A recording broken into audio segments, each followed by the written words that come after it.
মুখ হা করে রাখো, পুরো হা করার দরকার নেই, এইভাবে জাস্ট খুলে রাখো মুখটা, মানে এরকম। হ্যাঁ, তোমরা পারবা। ওকে, এটা থাকবেই নেসেসারি না, এবং এটা অনেক আনকমন একটা ফাইন্ডিংস, অত কমন না, কিন্তু এটা থাকতে পারে। ওকে, মানে খুব কমন ফাইন্ডিংস না, বাট এটা হতে পারে। মুখ বন্ধ হয়ে যাওয়াটা নরমাল? না না, মুখ বন্ধ হয়ে যাবে তখন, নরমালি তো কিছুই হবে না। ওর তো দেখো হা করো একটা হালকা করে, দেয়ার উইল বি নাথিং, তাদের কাছে মুখটা বন্ধ হয়ে যাবে।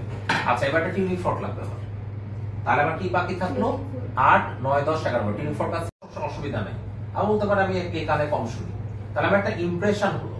ওকে, এখন এক্সামিনার অ্যালাউ করলো না, যখন প্রশ্ন করা যাবে না, তুমি you do the cranial nerve examination, তো 8 নাম্বার ক্র্যানিয়াল নার্ভ বলে, তখন তোমাকে ফার্স্টে ইন্সপেক্ট করতে হবে কানের মধ্যে কোনো সমস্যা আছে কিনা, ঠিক আছে, কানের মধ্যে কোনো ভেসিকল আছে কিনা, এটাকে ইম্পর্টেন্ট দিয়ে তুমি এই কানের ট্র্যাগাসটা বন্ধ করবা, দিয়ে এখানে এরকম করে একটা ইয়ে দিবা, কোনো শব্দ বুঝতে পারছো, এটা দিবা। অনেক সময় হাইপার অ্যাকুস্টিস থাকতে পারে, তখন এই শব্দটাই তার কাছে এক্সাজারেট মনে হবে।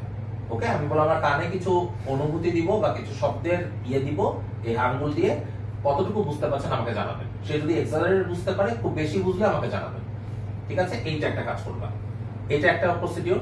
তারপর এটা একটা চাপ দিলা এখানে এই হাতে, এরকম করে জাস্ট এই যেরকম কানের কাছে।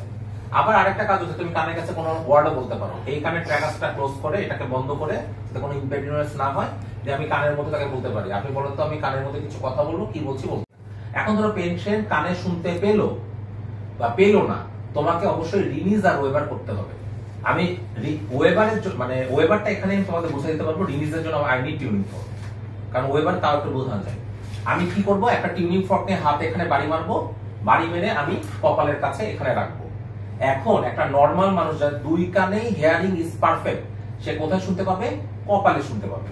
কপালে তখন বলবো, আমি একটা বলবো যে আমি একটা এই যন্ত্রটা দিয়ে আমার হাতে একটু বাড়ি মেরে আপনার কপালে রাখবো, আপনাকে বলতে হবে আপনি কোন জায়গায় ঝিনঝিন শব্দ শুনতে পাচ্ছেন, এটা কি কপালে শুনতে পাচ্ছেন না কোনো কানে চলে যাচ্ছে, ঠিক আছে।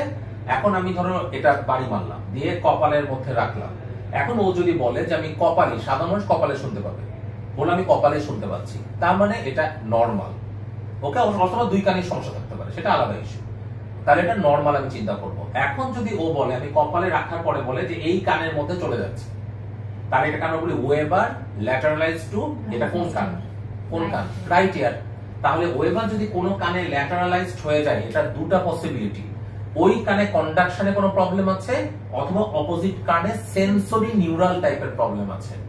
সেন্সরি নিউরাল প্রবলেম হলে এক কানে দিয়ে যাবেই না, আর কন্ডাক্টিভ হলে ওই কানে ল্যাটারালাইজড হবে। তাহলে এটা পার্থক্য করবে কিভাবে? পার্থক্য করবে হিয়ারিং অ্যাসেসমেন্টের মাধ্যমে।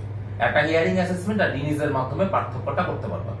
ওকে, আমি যদি দেখি পেশেন্ট, আর সিম্পল কথা বলি, খুবই সিম্পল ইস্যু, আমি দেখি যে এই পেশেন্ট এখানে শুনেই না, আমি এটা দিয়ে দেখলাম এখানে শুনতে পাচ্ছে না, আমি রিনি ওয়েবার করলাম, রিনি বাদ দিলাম, রিনি দিলে আরো পারফেক্ট হয়। আমি ধরো ওয়েবার করলাম, ওয়েবার করে দেখলাম যে এই কানে ল্যাটারালাইজড হচ্ছে, তাহলে বুঝবো এখানে কন্ডাক্টিভ ডেফনেস।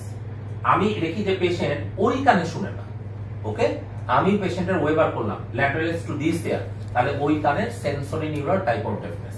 এর মাধ্যমে আমাকে ব্যাপারগুলোকে মানে একটা কনক্লুশনে টানতে হবে। কথাটা বোঝা গেল? শুধু আমরা দুই করে কোন কানের প্রবলেম?